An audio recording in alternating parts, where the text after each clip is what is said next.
새누리상교에 오신 여러분 주님의 이름으로 환영합니다. 우리 가슴에 손을 얹고 같이 한번 고백하겠습니다. 시작. 나는 그리스도 안에서 온전히 받아들여졌다. 나는 그리스도 안에서 특별한 존재가 되었다. 나는 그리스도 안에서 가족 공동체에 속했다. 아멘. 평상시 일주일을 보내고 오신 것보다 훨씬 피곤해 보이시네요. 네. 잘 다녀오셨으리라 믿습니다. 저는 오늘부터 풍산기의 세 번째 관계, 그리스도 안에서 나와 공동체와의 관계에 대한 이야기를 여러분들하고 4주간 나눌 예정입니다. 제가 공동체에 대한 이야기를 사실 지난 5년간 여러분들에게 정말 많이 이야기한 것 같아요. 그때마다 제가 공동체를 받아들이는 사람들에 대해서 생각할 때마다 제가 갖고 있는 글귀 하나가 있는데요. 그걸 먼저 읽고 여러분들과 말씀을 나눴으면 좋겠습니다. 같이 한번 읽겠습니다. 시작. 생각만 하면 모든 것이 두렵고 복잡하다. 하지만 움직이면 길이 생기고 세상이 달라진다. 생각은 머리에 남고 행동은 인생에 남는다. 제가 하나복이라는 단체에서 이 안팎의 변화, 특별히 공동체에 대한 이야기들을 매년 나누고 있습니다. 또 저희 교회를 방문하는 다른 교회 성도들이나 목사님들하고도 이 얘기들을 나눌 때마다 그 목사님들하고 성도님들이 생각은 참 많으신 것 같아요. 그런데 실제로 그것이 행동으로 이어지는 경우가 많지 않은 것 같습니다. 아마도 우리 교회 안에서도 이 문제는 여전히 존재할 거예요. 그래서 여러분도 오늘부터 시작되어지는 이 4주간의 공동체에 대한 이야기들을 우리가 어떻게 우리의 삶 가운데에서 적용하고 실현할 것인가에 대해서 여러분 한번 깊이 생각해 보는 시간들이 되었으면 좋겠습니다. 네, 오늘 그리스도 안에서 이루어진 공동체에 대한 이야기 첫 번째 시간을 나누겠습니다. 그리스도인 중에서 공동체가 중요하지 않다고 말하는 사람을 저는 아직까지 한 번도 만나본 적이 없습니다. 거의 모든 그리스도인들은요, 공동체가 중요하다고 말합니다. 그런데 정말 그리스도인들이 공동체를 중요하게 여기고 있는지에 대한 것은 저는 의문이 듭니다. 왜 그러냐? 두 가지 이유를 좀 댈 수 있는데요. 첫 번째는 공동체가 늘 우선순위에 밀려나 있기 때문입니다. 공동체가 중요하다고 말은 정말 많이 하는데 공동체로 살아가고자 하는 사람은 별로 없습니다. 기독교의 가치관이 세상의 가치관에 밀려난 것은 더 이상의 비밀이 아니에요. 교회 안에서도 마찬가지죠. 그러나 그 안을 깊이 들여다보면 그 원인이 어디에 있느냐? 그리스도인들이 공동체를 잃어버렸기 때문입니다. 공동체가 아닌 개인에게 집중된 신앙이 세상의 개인주의와 맞물려서 기형적 신앙을 만들어냈습니다. 그러나 기독교 신앙에서 공동체는 선택사항이 아닙니다. 개인 다음에 오는 것도 아니에요. 신앙으로 들어오는 순간 우리는 개인의 신앙적 성숙과 함께 공동체를 이루고 살아가는 것이 시작되는 것입니다. 두 번째, 왜 공동체에 대해서 그리스도인들이 중요하게 여기고 있지 않다고 생각되냐면 그리스도인이 생각하는 공동체가 지향하는 바가 너무 달라요.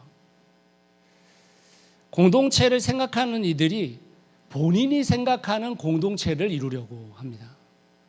자기만의 공동체를 이루려고 하는 시도 덕분에 한국교회 안에 공동체라는 단어 자체가 매우 위험한 단어가 됐고요. 실제로 많은 공동체들이 이제는 겉으로 드러나지 않은 채 숨겨진 공동체가 되었습니다. 그래서 교회라는 곳에서 공동체를 발견하기보다는 우리가 어디에 가서 봐야 하는 공동체가 되어버렸어요. 공동체는 그리스도인들에게 더 이상 매력적인 단어가 아닙니다. 무엇인가 넘어야 할 산처럼 느껴지는 겁니다. 여러분, 산이 되게 험하다고 느끼는 사람들은 왜 험하다고 느끼는 줄 아세요? 올라야 되기 때문에 험하다고 느끼는 거예요. 자기가 오르지 않을 산은 그냥 풍경으로 너무 좋아요. 내가 오르려고 할 때 그 산이 어렵게 느껴지는 거지, 사실은 그 산에 오르려고 하지 않는데 그 산이 뭘 어렵겠어요. 그냥 너무 좋잖아요. 근데 그리스도인들이 마치 이 공동체를 내가 올라야 될 산처럼 느끼는 겁니다. 그래서 그 산을 넘고 싶지 않은 그리스도인들이 너무 많아요. 그렇지만 성경은 우리에게 공동체에 대해서 끊임없이 말을 건네고 있다는 겁니다. 에베소서 2장 4절에서 6절 말씀 같이 한번 읽어보겠습니다. 시작. 그러나 하나님은 자비가 넘치는 분이셔서 우리를 사랑하신 그 크신 사랑으로 말미암아 범죄로 죽은 우리를 그리스도와 함께 살려주셨습니다. 여러분은 은혜로 구원을 얻었습니다. 하나님께서 그리스도 예수 안에서 우리를 그분과 함께 살리시고 하늘에 함께 앉게 하셨습니다. 이 본문에서 우리라는 단어를 주목해서 보세요. 갈라디아서 2장 20절 말씀 우리 너무 잘 알죠. 내가 그리스도와 함께 십자가에 못 박혔나니 그런즉 이제 내가 산 것이 아니요 내 안에 그리스도께서 사신 것이다. 이렇게 나라는 주제를 가지고 구원에 대한 이야기를 펼치잖아요. 그런데 성경은 나로 인해 나를 주제로 한 구원의 이야기만 하고 있는 게 아니에요. 우리를 어떻게 했다고요? 살리셨다. 우리를 함께 구원했다. 우리를 함께 하늘에 앉혔다. 공동체를 이야기하고 있는 것입니다. 여러분 주위에서 신앙생활을 하고 있는 사람들을 한번 둘러보십시오. 여러분 그 사람들이 여러분 잠깐 보고 그냥 모른 채 하고 살아도 되는 사람이 아니거든요. 우리가 믿고 있는 게 뭔지를 한번 생각해 보십시오. 여러분 우리가 실제로 가장 가까이에 두고 살아가는 사람들이 누구예요? 가족이죠. 혈연적 공동체죠. 근데 여러분 성경은 뭐라고 얘기하고 있냐면요. 우리의 혈연적 공동체는 죽고 나면은 끝인 공동체예요. 영원한 공동체가 아닙니다. 그런데 우리의 이 교회 공동체는요. 하나님을 아버지로 삼는 이 공동체는 영원한 공동체예요. 달라요. 다시 말하자면 우리가 혈연적 공동체에 우리의 목숨을 걸고 사는 것은 소위 말하면 없어질 것에 우리의 목숨을 걸고 사는 거예요. 이상한 거죠. 물론 혈연적 공동체인 사람이 영원한 공동체 안으로 포함될 수 있습니다. 그렇죠?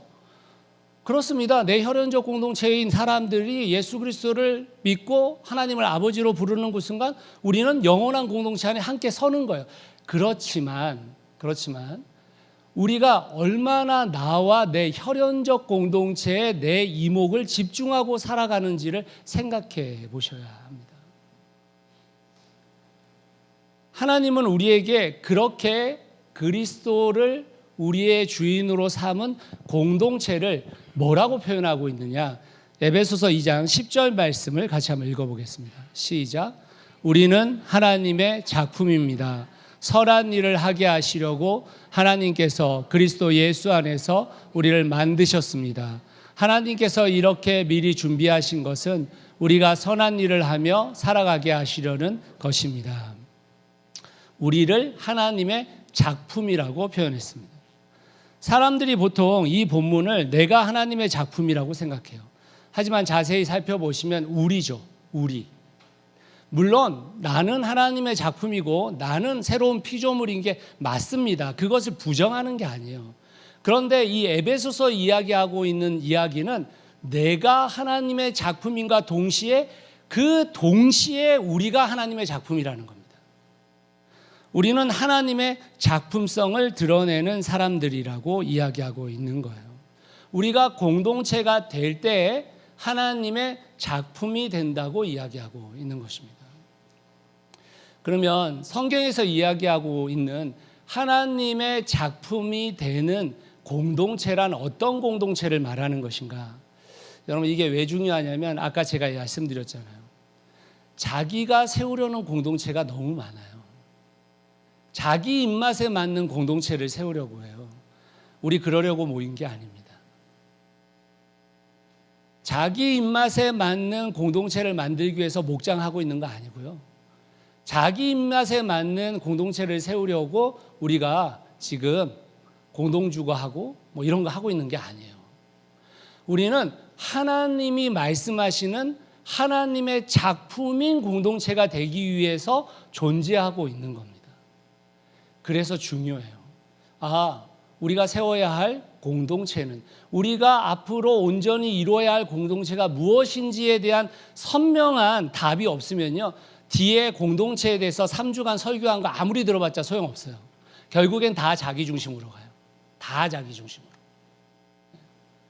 오늘 이 하나님의 작품인 공동체에 대한 세 가지를 여러분들이 꼭 기억하실 필요가 있습니다. 첫 번째, 에베소서 2장 19절 말씀을 같이 한번 읽겠습니다. 시작.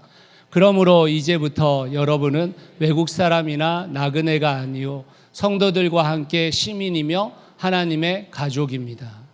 첫 번째, 하나님의 가족 공동체입니다. 여러분, 이 하나님의 가족이라고 말할 때 이 2장 19절에 그 반대되는 입장에 있는 사람들을 보실 줄 알아야 돼요. 그 반대로 표현하고 있는 사람이 누굽니까? 외국 사람, 나그네. 어떤 사람들이에요? 삶을 의지할 곳이 없는 존재들이죠. 그러면 그 반대에 와 있는 하나님의 가족은 누구입니까? 서로를 어떻게 하는 거예요? 책임져 가는 공동체입니다. 상호 책임지는 공동체로 우리는 부름받은 거예요.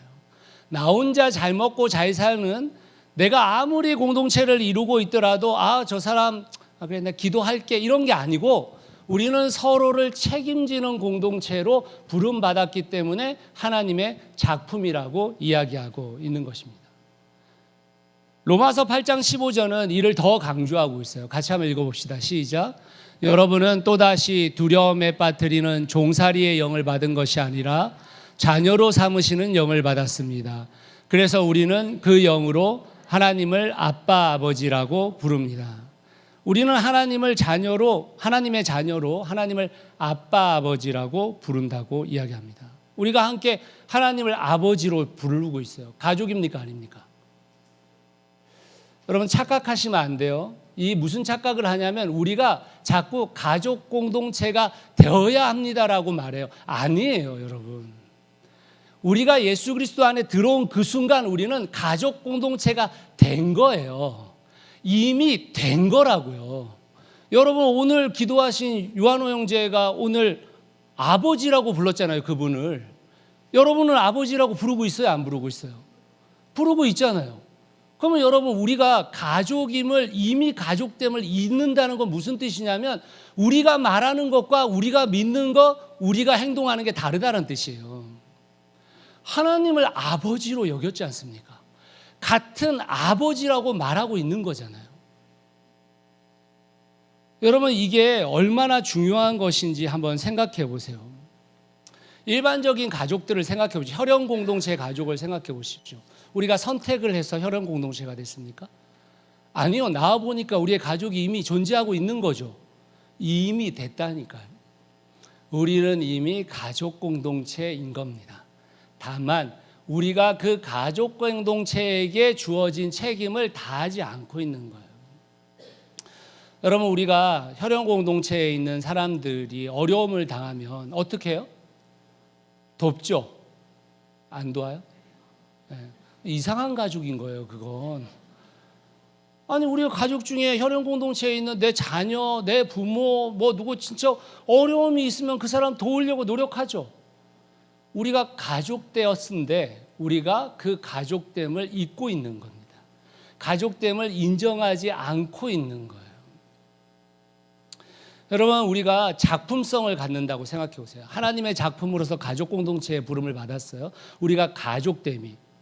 이 세상을 살아가는 우리가 서로를 형제 자매로 여기고 서로를 존귀하게 여기는 이 가족됨이 세상, 지금 현대사회의 세상으로 나가서 보여진다면 그 작품성이 있습니까? 없습니까? 엄청난 작품성을 갖고 있는 거죠. 세상에 그런 데가 어디 있어요? 세상에 그런 데가. 나 혼자 살기도 바쁜데? 내가 이렇게 해놓은 것을 누군가하고 나누는 게 어떻게 가능합니까? 가능하지 않아요. 근데 여러분, 우리가 형제 자매, 우리가 생판 모르는 사람들이었지만 형제 자매요 가족이 되어져서 그 가족됨의 형제됨을 드러낸다면 이 세상에 엄청난 작품성을 드러낸 하나님의 작품이 되는 것입니다. 우리는 서로를 책임지는 공동체예요. 여기 여러분 3번에 진실한 공동체 돼 있죠. 저 진실한 공동체의 첫 번째가 뭐냐? 서로를 책임지는 공동체입니다. 진실한 공동체가 되게 추상적이에요. 잘 뭐라 하는지 잘 모르겠어요. 이런 분들이 계신데 첫 번째가 서로를 책임지는 공동체예요. 서로를. 물론 우리는 서로를 책임지기에 앞서 우리 스스로가 독립적으로 살아갈 수 있는 우리 스스로의 신앙과 우리 스스로의 독립성을 키워야 됩니다. 그러나 우리가 어렵고 힘들고 고통스러운 그 상황 속에서 우리는 서로를 도와야 하는 공동체로 부름받은 것입니다. 그러므로 우리의 가족 공동체의 됨을 여러분 서로를 책임짐을 통해서 온전히 이루어 가시기를 주님의 이름으로 축원합니다. 두 번째로 그리스도의 공동체는 무엇일까? 에베소서 2장 16절 말씀을 같이 한번 읽겠습니다. 시작. 원수된 것을 십자가로 소멸하시고 이 둘을 한 몸으로 만드셔서 하나님과 화해시켰습니다. 한 몸을 이룬 공동체, 그리스도의 몸 공동체인 것입니다. 그리스도의 몸 공동체. 그리스도께서 우리를 한 몸 되게 하시려고 우리를 위해 십자가에 달려 죽으신 거예요. 우리의 죄를 사해 주시기 위해서, 대신하시기 위해서 십자가에 달려 죽으셨다? 네, 맞습니다. 그런데 그 죄로 죽을 수밖에 없는 우리를 살리셔서 어떻게 한 거냐면 한 몸 되게 하신 거예요. 한 몸 되게. 그래서 에베소서 1장 23절은 이렇게 외치고 있는 겁니다. 같이 한번 읽겠습니다. 시작. 교회는 그리스도의 몸이요 만물 안에서 만물을 충만케 하시는 분의 충만함입니다. 우리는 그리스도의 몸 공동체입니다. 여러분, 몸 공동체의 가장 중요한 이슈는 뭡니까? 사역 공동체예요. 우리가 이 몸 공동체를 이야기할 때 자꾸 사랑을 얘기해요. 너 네 몸 중에 손가락 하나만 다쳐도 온몸이 다 아프잖아. 그러니까 우리 지체 중에 한 지체 중에 누군가가 힘들어하고 아파하면 그것을 잘 돌봐야 돼. 그건 사실은 가족 공동체 안에 들어가요. 이 몸 공동체의 가장 중요한 것은 고기 덩어리가 아니라 몸이라는 뜻인 거예요. 고기 덩어리와 몸은 똑같은 구성원이죠.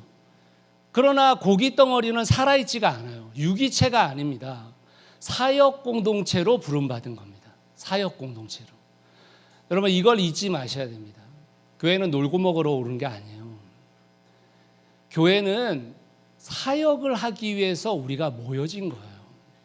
그런데 우리가 이 사역하면 약간 알레르기 반응이 있죠. 마치 교회 안에서 무엇인가 막 열심히 뭔가를 막 해야 되는 이런 알레르기 반응이 있습니다. 그래가지고 또 일 시키려나 보다 뭐 이런 생각을 너무 많이 가죠. 그런 게 아니에요, 여러분. 어떤 사역입니까? 다시 한번 볼까요? 1장 23절. 만물 안에서 만물을 충만케 하시는 분의 충만함을 드러내는 사역인 거예요. 다시 말하면 이 세상의 모든 결핍을 충만케 하는 모든 것을 사역이라고 말하는 것입니다. 교회 안에 국한되어져서 뭐 주일날 어떤 봉사를 하느냐 안 하느냐도 사역의 한 종류일 수 있지만 그것으로 사역을 치부할 수 없어요. 사역은 만물 안에서 만물을 충만케 하는 것입니다. 와우! 여러분, 이게 얼마나 가슴 떨리는 일이에요. 나라는 존재의 삶을 통해서 누군가의 결핍이 채워지는 것입니다. 나라는 존재가 함께 되어짐으로 인해서 누군가의 결핍에 대해서 우리가 대안을 제시할 수 있게 되는 거예요. 와, 이게 여러분 얼마나 가슴 뛰는 이야기냐고요. 그리스도의 몸됨은 사역 공동체를 말하고 있는 것입니다. 하나님의 충만함을 이 땅에 실현시키는 공동체가 되어버리는 것입니다. 그런데 여러분, 이 사역 공동체에서 우리가 잊지 말아야 될 게 있어요. 우리는 몸입니다. 머리가 아니에요. 몸입니다. 머리가 아니에요. 한국 교회 안에서 가장 큰 이 사역 공동체의 문제점은 누군가가 자꾸 머리가 되려고 한다는 거예요. 목사가 머리가 되려고 합니다. 리더들이 머리가 되려고 해요. 아니요. 우리는 몸인 거예요. 몸. 목사도 몸의 한 일부인 것입니다. 머리가 아니에요. 목사가 하는 역할은 그 머리 대신 예수 그리스도의 뜻이 무엇인지를 여러분들에게 설명드리는 거예요. 그러나 그 설명을 하고 나서 내가 머리의 역할을 하는 게 아니라 나도 몸으로 내려가는 거예요. 다시 내가 할 수 있는 일들을 감당하는 겁니다. 여러분, 이건 절대 잊지 마셔야 됩니다. 많은 분들이 자꾸만 자기가 손인데 발을 뭐라고 해요?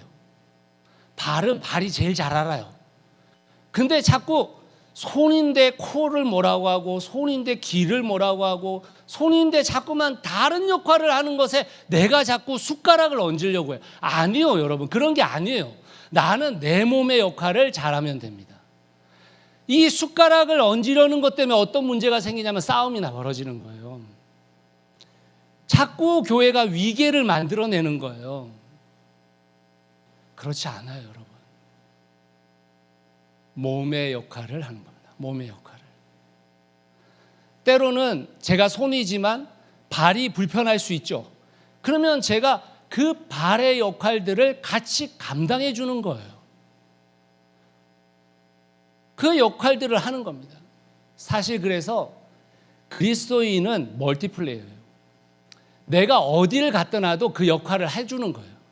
원래 나는 손의 역할인데 근데 발의 역할이 잘 안 되고 있으니까 내가 발에 가서 겸손히 섬기는 겁니다. 잊지 마셔야 돼요. 우리는 몸이지 머리가 아니에요. 우리 중에 누군가가 머리로 등장하는 그 순간 교회는 싸움이 벌어집니다. 무조건 싸워요. 여러분, 내가 머리가 되고 싶은 것처럼 다른 사람도 머리가 되고 싶어요. 그러면 서로 머리가 되기 위해서 안 싸우겠습니까? 싸우지. 그런 게 아닙니다, 여러분. 우리가 이 시대 가운데서 우리의 삶 가운데서 머리 대신 주님을 인정하고 말씀을 따라 몸의 역할을 감당하는 게 우리임을 잊지 말아야 합니다. 그래서 우리는 사역 공동체입니다. 사역 공동체. 여러분, 저는 우리 교회가 정말 이 사역 공동체로서의 면모를 이제 발휘해야 된다고 생각해요. 우리 교회가 다음 주가 창립 12주년입니다. 생각보다 오래된 교회예요, 저희 교회가. 네. 정말 우리의 각 지역에서, 우리의 목장에서 정말 이 땅 가운데 결핍된 수많은 것들에 대한 대안을 제시할 수 있는 사역 공동체의 면모를 드러낼 수 있어야 합니다. 그러기 위해서 가장 필요한 것이 뭐냐? 그리스도의 머리됨을 인정하는 겁니다.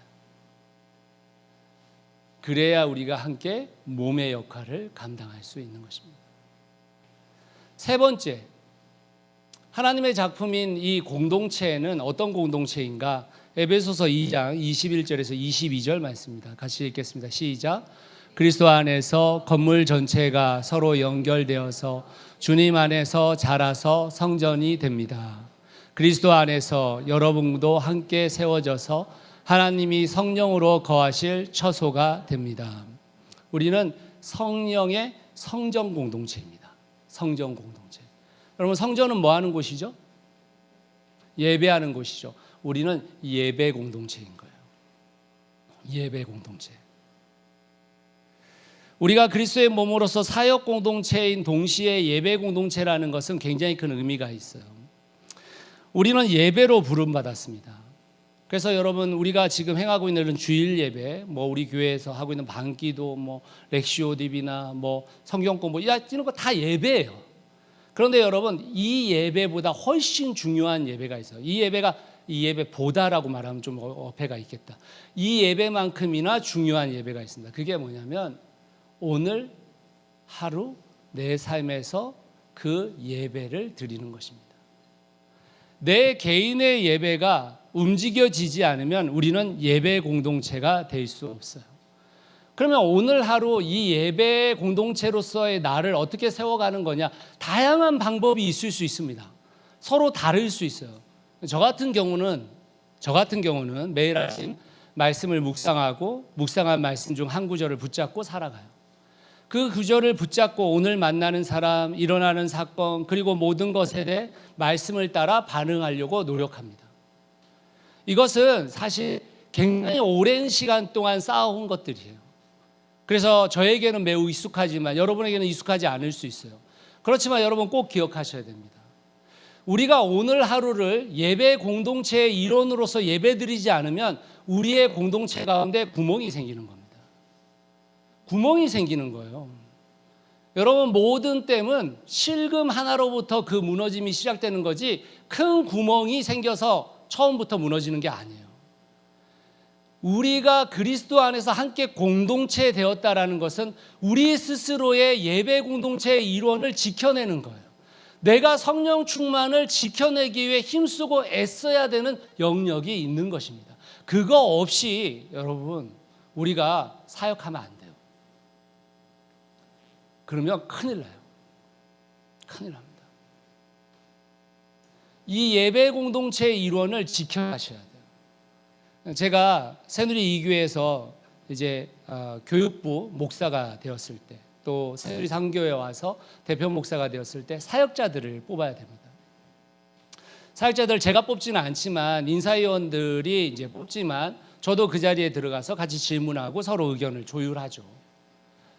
근데 제가 전도사님이나 목사님들을 뽑을 때 항상 묻는 질문 하나가 있어요. 항상.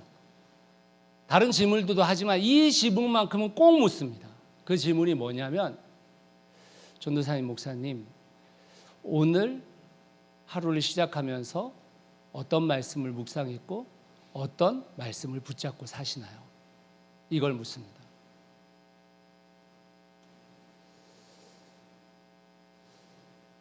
여러분, 크리스천 리더인데 내가 오늘 하루 말씀을 붙잡고 살지 않는다?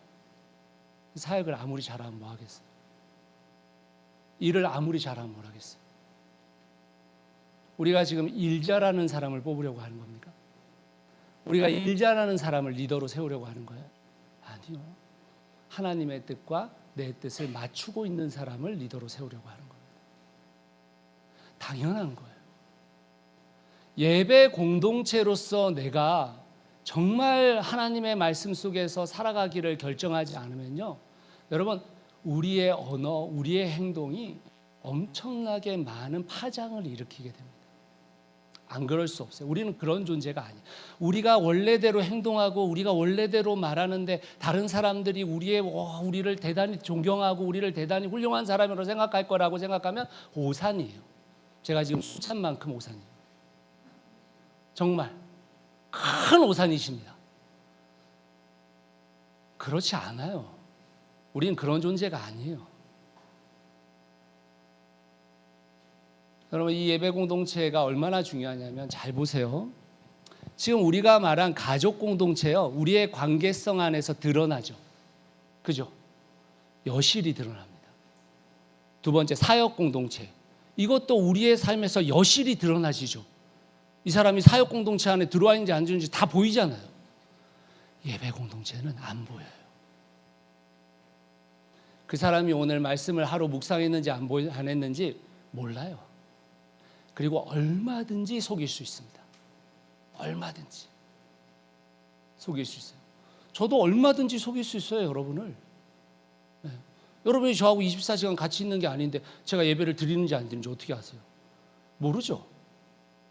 근데 그 예배 공동체로서의 예배자가 내 삶에 들어오지 않는 한 그 사람은 그리스도인 리더는 아닙니다. 그냥 리더일 수는 있으십니다. 근데 크리스찬 리더는 아니에요. 이 예배 공동체를 우리 스스로가 지켜내야 됩니다. 그걸 지켜내지 않는데 우리가 리더다? 그러면 여러분, 그거 정말 우리가 정말 작심하고 바꿔야 돼요. 우리는 그걸 하기 위해서 존재하고 있는 공동체인 것입니다.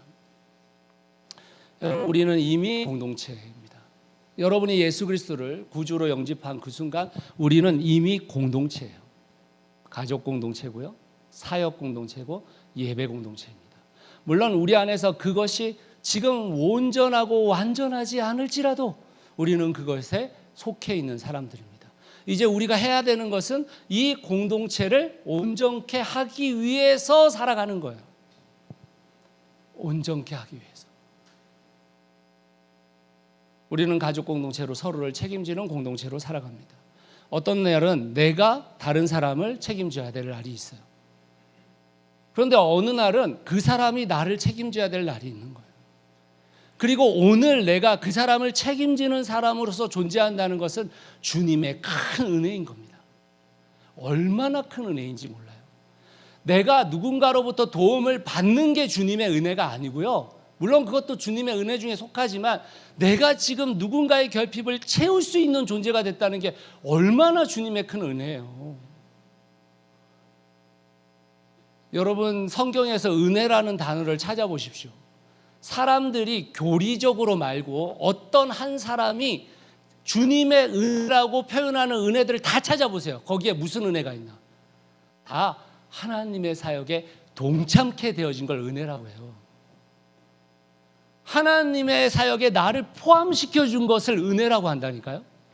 내가 뭔가를 받아서 누린 게 은혜가 아니고 내가 그 일을 감당할 수 있는 존재가 된 게 은혜예요.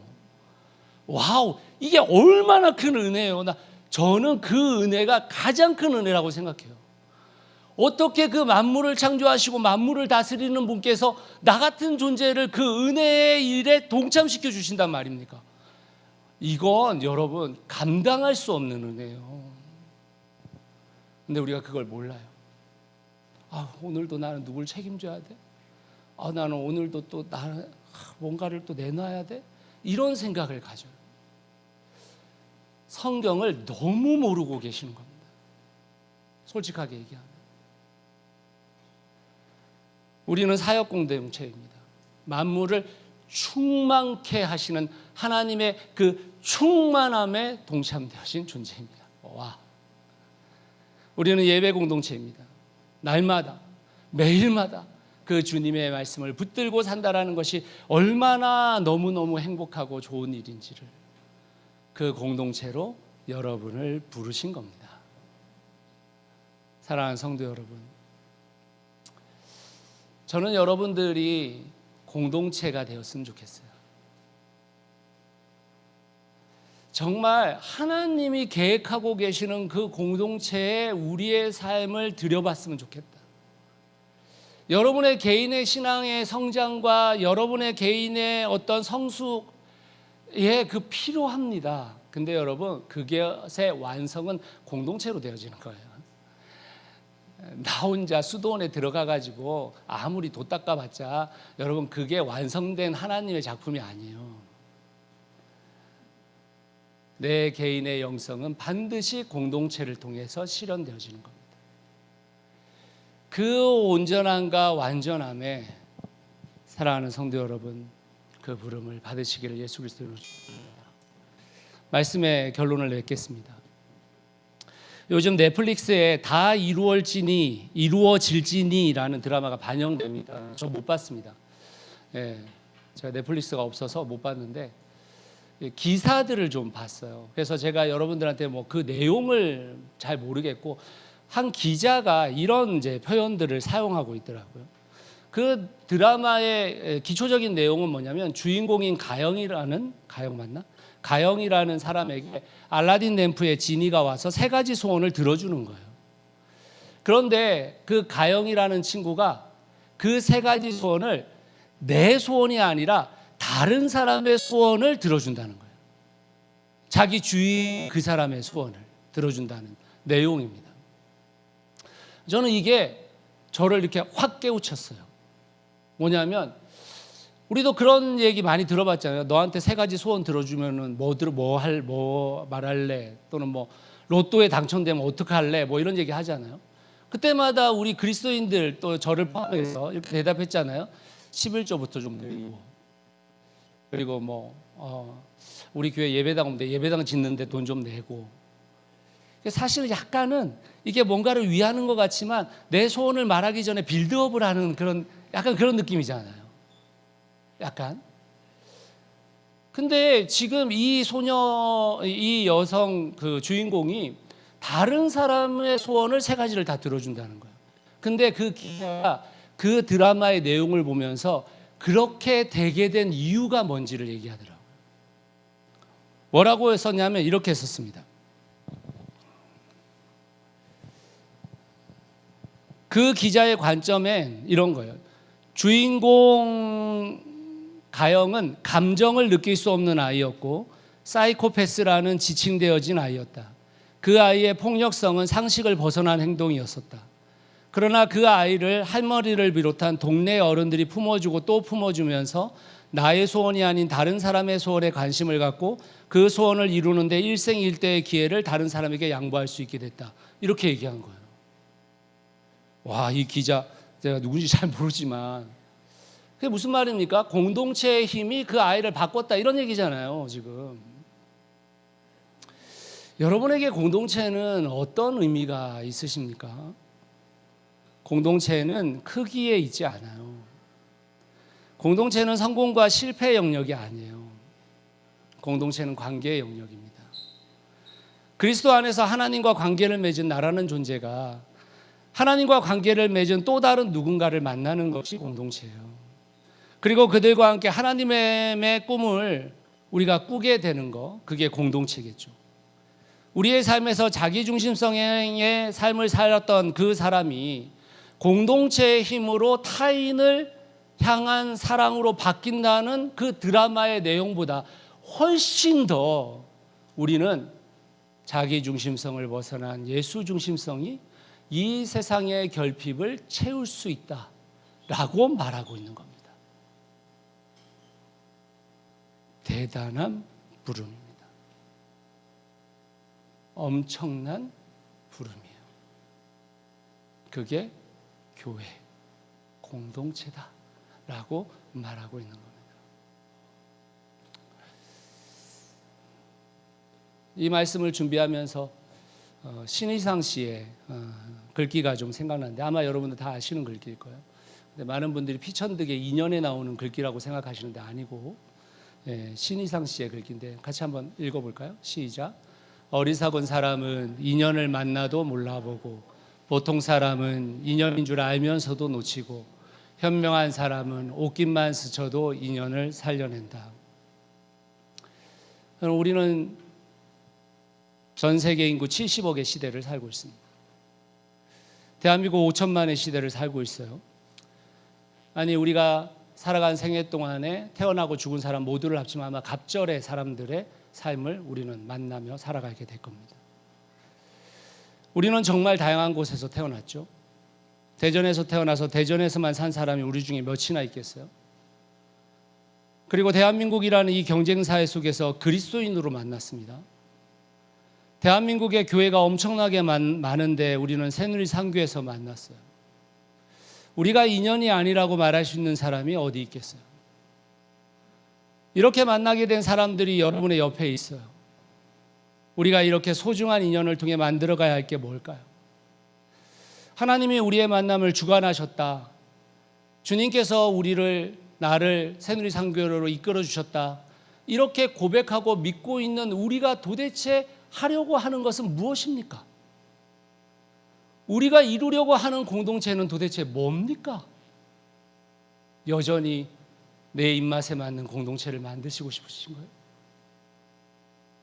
여전히 하나님의 생각은 그럴 줄 모르지만 나는 모르겠다. 나는 그런 거 몰라. 이러시고 끝낼 예정이십니까? 아니요. 우리의 신앙이 성장하면 성장할수록 그것이 공동체로 귀결된다는 것을 성경은 우리에게 수없이 외치고 있습니다. 하나님의 가족, 그리스도의 몸, 성령의 성전이 이미 된 우리가 그 공동체를 더욱 온전해지도록 만드는 것, 그것이 우리를 이 자리에 있게 하신 하나님의 뜻이 아니시겠습니까? 저는 새누리상교회가 그런 공동체가 되기를 바라고 있습니다. 저는 우리가 사는 지역에서 우리가 그런 공동체를 일궈나갈 수 있기를 바라고 있습니다. 그래서 저는 여러분을 그런 공동체로 초대합니다. 제가 맨 처음에 여러분들에게 읽어드렸던 그 글귀 기억나시나요? 다시 한번 보시죠. 생각만 하면 모든 것이 두렵고 복잡합니다. 하지만 움직이면 길이 생기고 세상이 달라져요. 생각은 머리에 남고 행동은 인생에 남습니다. 여러분의 인생에 어떤 글귀를 남기실 생각이십니까? 저는 변명하고 싶지도 않고 핑계를 대고 싶지도 않습니다. 하나님, 난 이것 때문에 그렇게 할 수 없어요.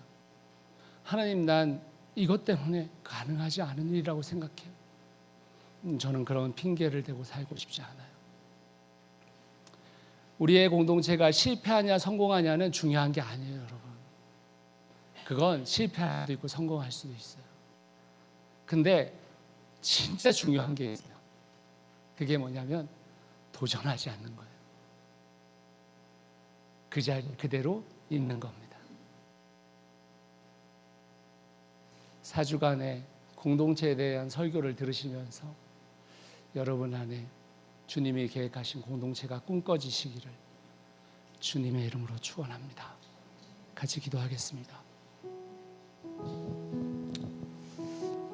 이 시간에 우리가 같이 한번 기도할 때 한번 다시 기억하면서 우리를 가족 공동체, 사역 공동체, 예배 공동체로 부르신 그 하나님을 기억하면서 나는 그런 공동체를 꿈꾸고 그런 공동체를 이루어가기 위해서 무엇을 하고 있는지, 또 이미 되어진 그 공동체 안에 나는 어떤 역할들을 해야 될 것인지, 또는 나는 내 자기중심성에 어떤 것들을 버려야 할 것인지, 다양한 해석이 있을 수 있습니다.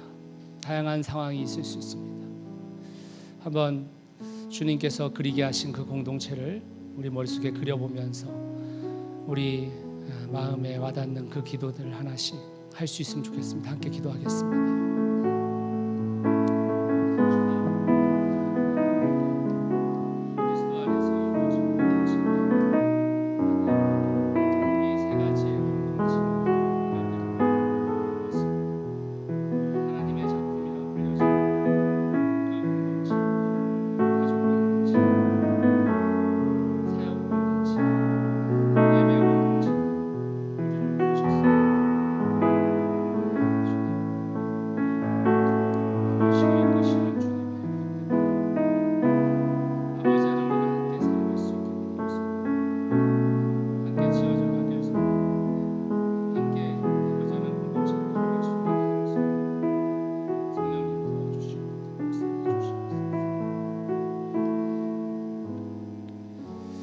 하나님, 우리를 공동체로 부르셨음을 믿습니다. 가족 공동체로, 사역 공동체로, 그리고 우리를 예배 공동체로 부르셨습니다. 우리가 놓치지 않도록 도와주십시오. 내가 생각하는 공동체를 이루려고 하는 게 아니라 하나님이 생각하신, 계획하신 공동체를 이루고 싶습니다. 주님, 정말 그런 공동체로 우리 새누리상교회가 함께 발돋움할 수 있도록 인도하여 주시옵소서. 예수 그리스도의 이름으로 기도드렸습니다. 아멘.